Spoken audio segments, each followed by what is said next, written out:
Guys, when we're talking about steering wheel locks, what we're talking about is managing risks. That's all we're talking about. The guy that has something similar to this, okay, is going to be better off than the guy who has nothing. So you have this one. I use this one 95% of the time because of the cylinder lock, because of the copper core, because of the stainless steel, because it has PVC, okay, covering it, okay, because it's bright yellow.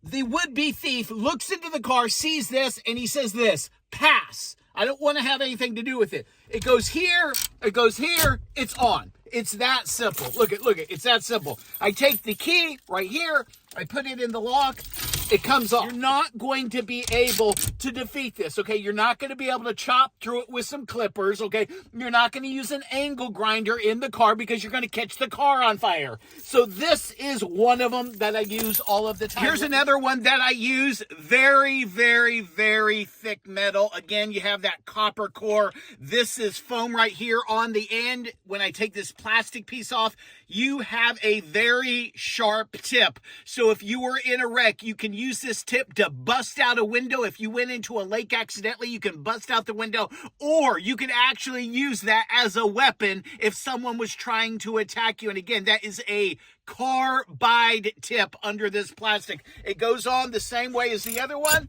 Boom. And there you go. You're not driving the car with this.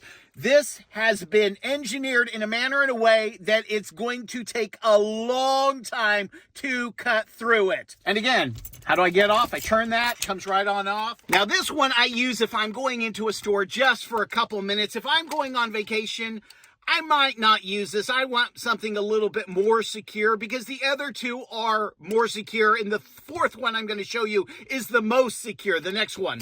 You go right through the steering wheel, you go through here, and where you would buckle up for your lap belt, you just put this straight in there. It goes right in there, clips in.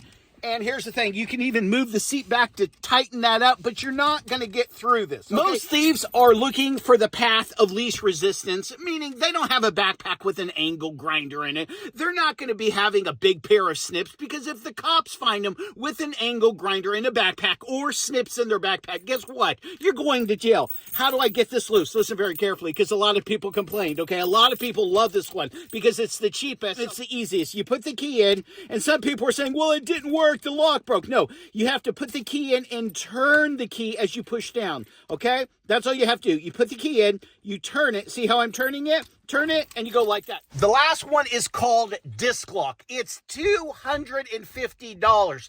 If you have a really nice car, if you are a salesman, if you are traveling all the time, that is what you want. What it is basically a round apparatus. While I'm talking, I'm going to put a picture of it in. And again, it goes around the steering wheel. It kind of clips on the top, and there is no way to this day to defeat it. Okay, you cannot drive the car. So it's basically a metal cover that goes over the wheel. It locks at the top, and it goes by the size of your steering wheel. So they have 3 different sizes: small, medium, large. And they tell you if you measure your steering wheel, you're going to need this size. Okay, so there's only 3 sizes. It's not rocket science. You're going to measure from here to here. Okay, and most of the time it's going to be the medium. And again, it's called the disc lock.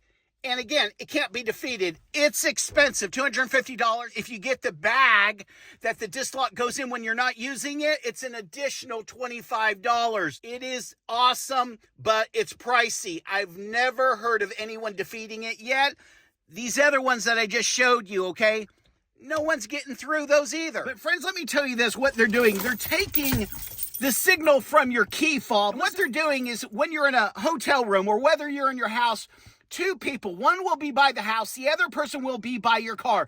They're capturing the signal because this is always putting out a signal, and it's relaying the signal to the guy next to your car, and they're opening the car. So it does not hurt to have your keys while you're in the house, while you're on vacation, okay, in a Faraday bag. I actually have a Faraday box, which makes it just so much easier. I just open the box, I throw Bucky the Beaver inside, that's his little home. I close the box, and no signal is getting out of the box. But it doesn't even allow them in the car, because a lot of times after they've boosted someone's key fob, then they're going to run into this, and guess what? They're going to pass. They're going to go, again, to the car of least resistance.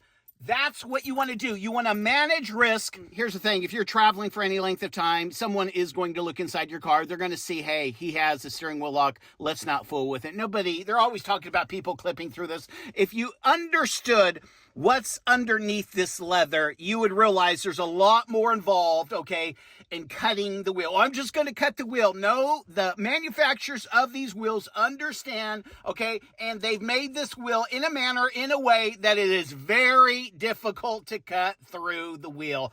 It's just stupid thinking a would-be robber is going to do that. They don't do that. They go to the car of least resistance. Stop listening to the losers out there that want to be thieves, okay, and they have no idea what they're talking about. Thanks for watching, guys. I appreciate you. Check out my links in the description. Peace out.